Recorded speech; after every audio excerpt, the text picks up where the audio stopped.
Boa noite a todos. Louvo a Deus por mais uma oportunidade, outro privilégio de estarmos aqui.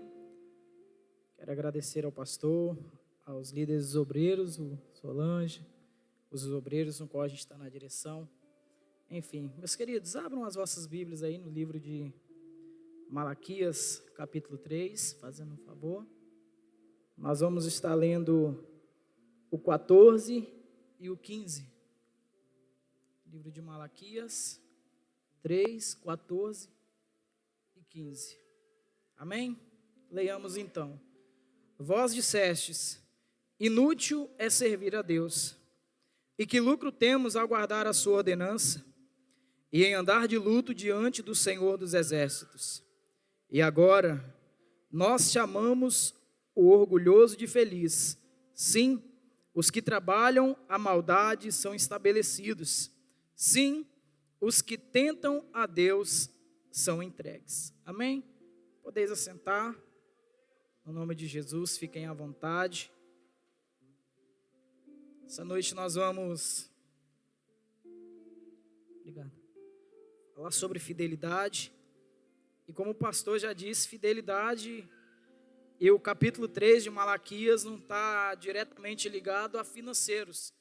Dinheiro, dízimo, né? Geralmente a gente vê muito Malaquias 3:10 dizendo para levar dízimos e ofertas, mas o intuito ou o significado da palavra fidelidade, ele passa um pouco longe só da questão de dinheiro. E eu queria trazer aqui algumas definições, eu anotei, para que possamos entrar dentro do texto. E a definição dentro do Aurélio são duas para a palavra fidelidade. A primeira é uma característica de alguém que é fiel, que é zeloso, que tem respeito por alguém ou por algo. Isso é uma definição da palavra fidelidade. A segunda é constância nos compromissos com outrem, ou seja, com os compromissos assumidos. E aí fala-se de dízimo ou de qualquer outra coisa. O compromisso da oração, por exemplo. Tem oração 6 horas da manhã, sábado. As mulheres vão estar aqui orando. Alguém tem um compromisso com isso. E vir nessa oração, uma vez que você assume esse compromisso, é ser fiel. Mas o texto de Malaquias, ele inicia no capítulo 3, com o mensageiro ou o profeta, trazendo a revelação da vinda de Jesus Cristo. Ou melhor, trazendo a revelação ainda do profeta ou do anunciador João Batista, que vai vir para preparar o caminho para que Jesus pudesse outrora ser revelado. E esse texto, ele me chama a atenção porque Malaquias, ele está profetizando aqui segundo a segunda vinda de Jesus Cristo, preparando o povo porque Jesus havia de voltar. É bem verdade que nós estamos há uns 400 anos, ou um pouquinho mais, antes de João Batista nascer e antes de Jesus nascer. Mas Malaquias está dizendo, olha, haverá um que vai nascer e vai preparar o caminho. Mas caminho para quem? Porque Jesus não entrou em cena nesse momento. O caminho para o Filho de Deus. João Batista nasce, cresce, é o anunciador ou a voz do que clama no deserto, anuncia Jesus, perde a cabeça pela fidelidade e Jesus Cristo nasce. Jesus Cristo cresce, anuncia a sua obra e pela fidelidade para na cruz, lá no Vale do Gólgota, no Vale da Caveira, morrendo por mim e por você. O cedro desse capítulo 3 do livro de Malaquias é isso, é falar, ó, Jesus há de voltar. E há uma promessa para isso. E o povo, como foi lido aqui, outrora estavam amparados pela fidelidade de Deus em uma outra pessoa, não no povo, mas com outro indivíduo. Fidelidade da parte de Deus com a sua palavra. Porque se Deus mudasse, como o pastor disse, a vaca tinha ido para o brejo, irmão.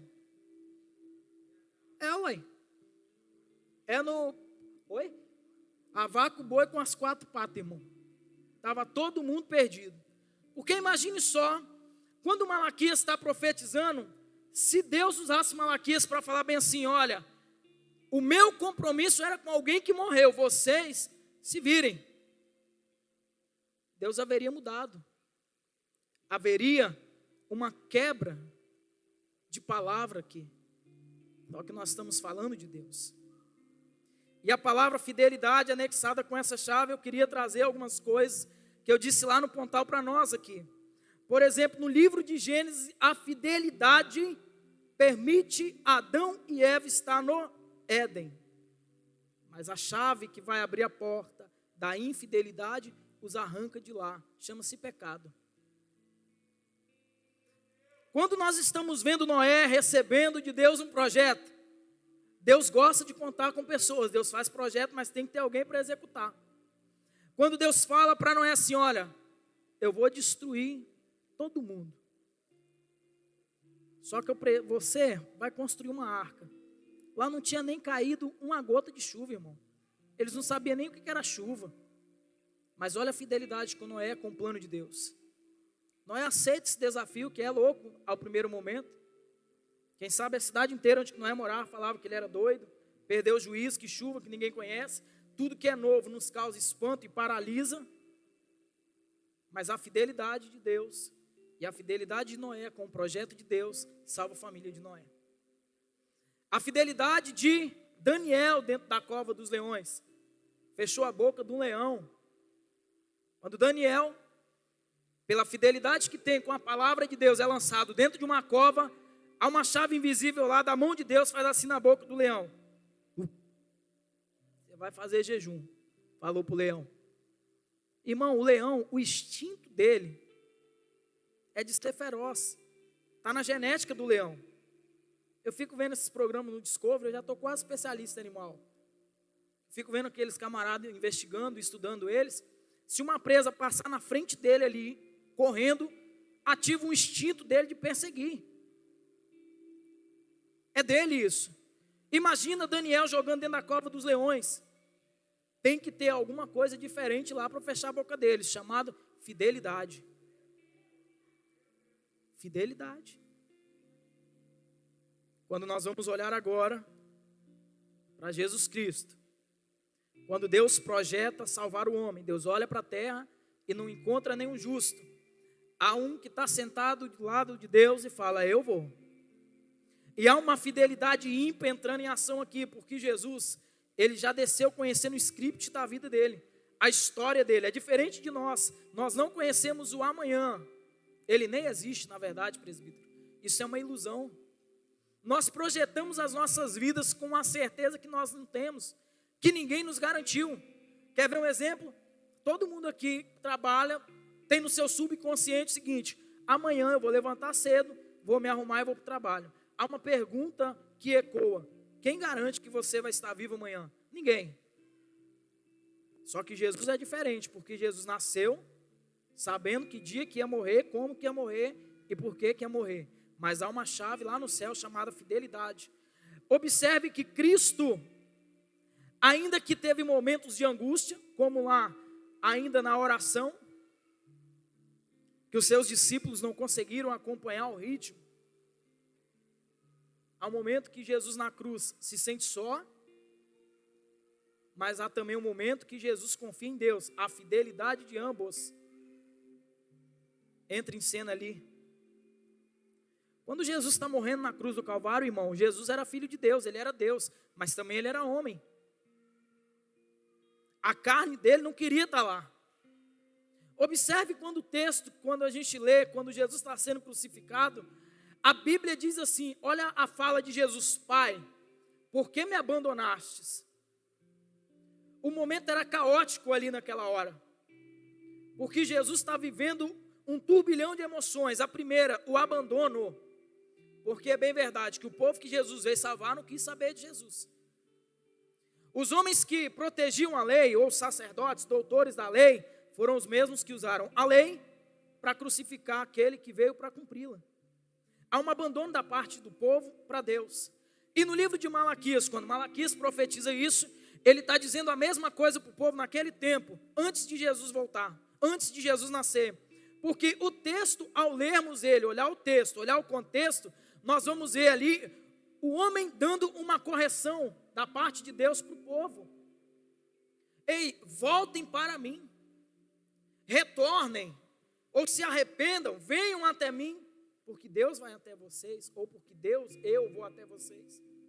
Há uma convocação, há um chamado, há um convite. E quando Jesus está sendo levado para ser crucificado, é bem verdade que os discípulos,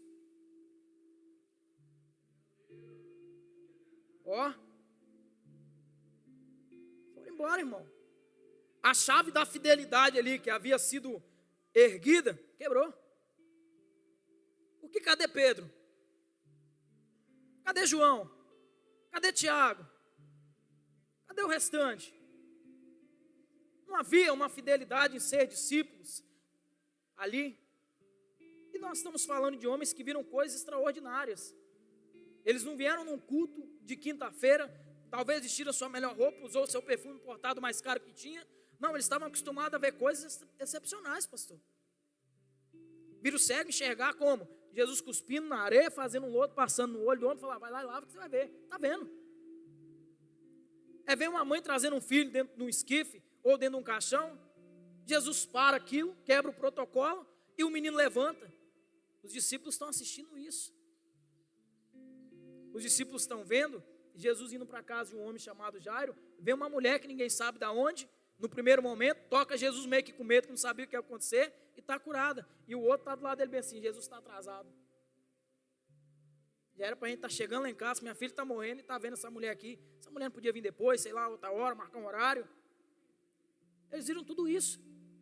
Só que no momento de mostrar a fidelidade, na hora que eles viram o negócio apertar, ficou difícil. Ficou difícil para a gente mostrar a evidência. Porque falar, né, como dizem por aí, até papagaio fala, fazer é mais difícil um pouquinho. E o tema daqui, chamado fidelidade, fala o quê? Sacrifício. Observem que não é algo fácil. Todas as vezes que você ouvir a palavra sacrifício ou sacrificar, tem que haver renúncia. É necessário haver renúncia. Vamos olhar por duas óticas diferentes. Quando a gente olha de Gênesis a Malaquias, há sacrifício, morte, para pagar por preço de alguém que pecou.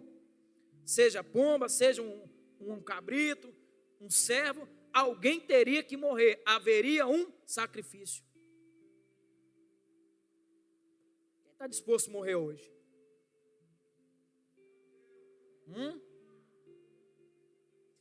Nós vamos olhar de Mateus agora até Apocalipse. Nós estamos falando do tempo da graça, que é um pouquinho pior do que a lei. Porque na lei você tinha, por exemplo, que adulterar para ser considerado pecado, de fato. Hoje, se você olhou, desceu no coração, já pecou. Então, o que é mais difícil? Você fazer ou olhar? É mais fácil olhar, irmão. Então, a graça ficou mais difícil. E nós vamos ver um sacrifício agora aqui da parte de Deus, quando envia Jesus. E quando Jesus vem, o sacrifício da parte de Jesus, ele vai renunciar toda a sua vida de menino, de jovens, ou melhor, adolescente, jovem, adulto, até chegar no Calvário. Olha o sacrifício. Você acha que Jesus, como criança, não tinha as mesmas vontades que seu filho, Júnior? Ele era criança. Não, Rafael, mas Jesus veio com propósito. Mas era criança. Quando passava um monte de menino brincando lá na rua, correndo, sei lá como que eles brincavam naquele tempo. Você acha que a criança que havia dentro de Jesus não queria correr também, brincar? Os adolescentes. Vamos conjecturar que um dia de sábado à tarde ia todo mundo tomar um açaí. Você acha que o consciente humano de Jesus não queria estar junto? Levar uma vida comum? Mas havia um propósito, havia um projeto, havia um plano e havia fidelidade. Havia renúncia. Jesus jovem. Para imaginar a vida de Jesus, sabendo que tinha um dia para morrer e haveria como um dos piores homens da terra, porque a crucificação não era para qualquer um, era para os terríveis. E é esse homem que vai ser crucificado. E falando da chavinha, eu até peguei a minha. essa chavinha aqui, irmão, além de falar, como o pastor disse, chamada fidelidade, ela tem um poder de nos levar a lugares extraordinários. Jonas, por exemplo, andou de um transporte que ninguém vai poder falar que andou. Falei com isso lá no Pontal.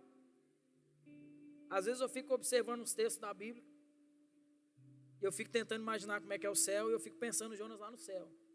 Imagina lá, pastor, o senhor chega no céu, chega Jonas lá. O nome do senhor é como? Desculpa. Antônio. Jonas falar para o senhor bem assim: pastor Antônio, na sua época tinha carro, né? Tinha. Eu andei de baleia. Hã? Quem aqui vai poder falar lá no céu que andou de baleia, irmão? Só Jonas. Não pode falar que andou de carruagem de fogo, mas de baleia foi só Jonas.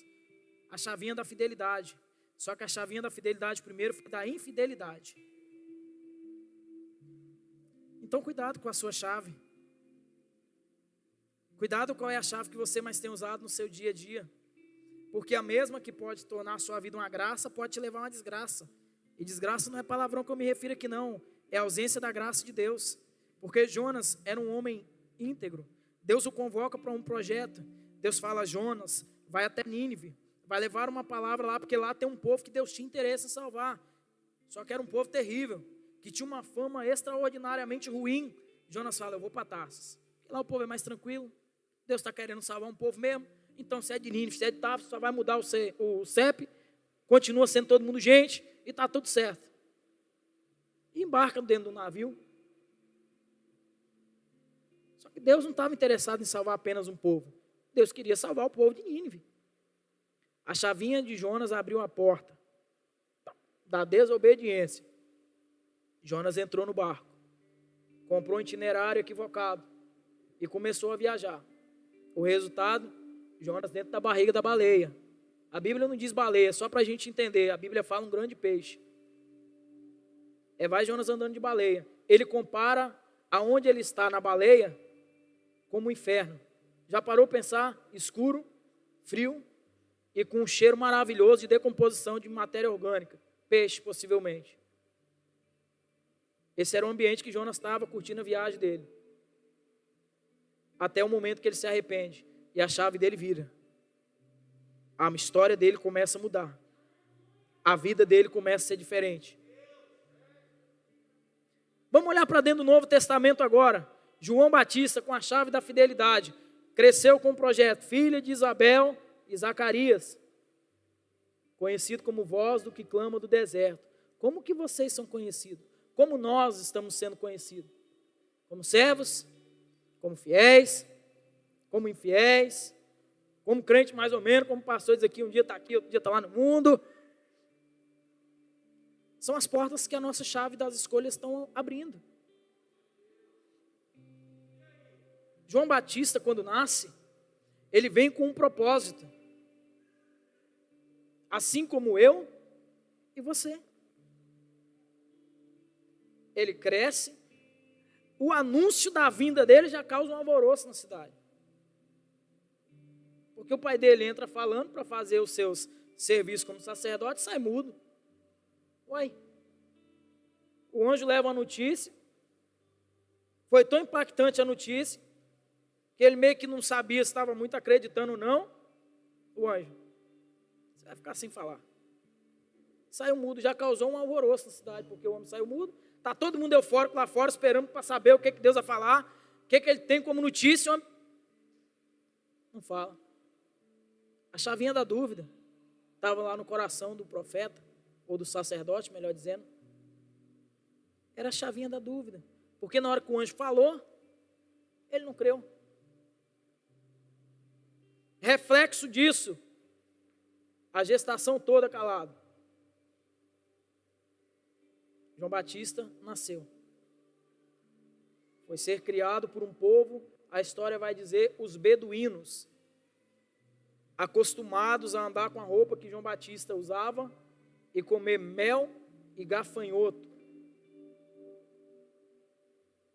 Olha a vida desse homem. E ele começa a anunciar Jesus. Mas observa que João Batista, em momento algum, trocou a chavinha da fidelidade que ele tinha com o Deus dele por nada nessa vida, ou na vida dele, como queira. Para a gente seguir para o fim, eu queria trazer 2 personagens aqui extraordinários que tinham tudo para fazer uma escolha diferente, mudar as suas chaves. O primeiro era José. Já que nós estamos falando em sacrifício, José é um excelente personagem, porque José sonhou, compartilhou o sonho, o reflexo foi parar dentro de uma cacimba, dentro de um poço, porque ninguém acreditou nele. Dali José é vendido, vai parar dentro de uma terra desconhecida, mas continua sendo fiel. Sabe aonde a fidelidade de José levou ele? Dentro do palácio do rei. Ser um homem respeitado, que falava e aquilo tinha que cumprir. A fidelidade, o sacrifício, o preço. Tudo em nossas vidas tem um preço. E existem coisas que têm valor, e valor não se negocia e nem se vende. Porque preço todo mundo coloca. Quanto custa o seu carro? X. Quanto custa tal coisa? X. Agora valor não. Qual é o seu maior valor? Fidelidade é um valor?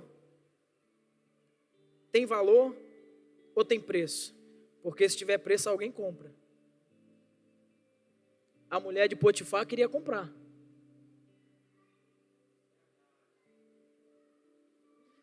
O segundo indivíduo que eu queria trazer aqui é o próprio Jonas. A fidelidade de Jonas, ela tinha um preço.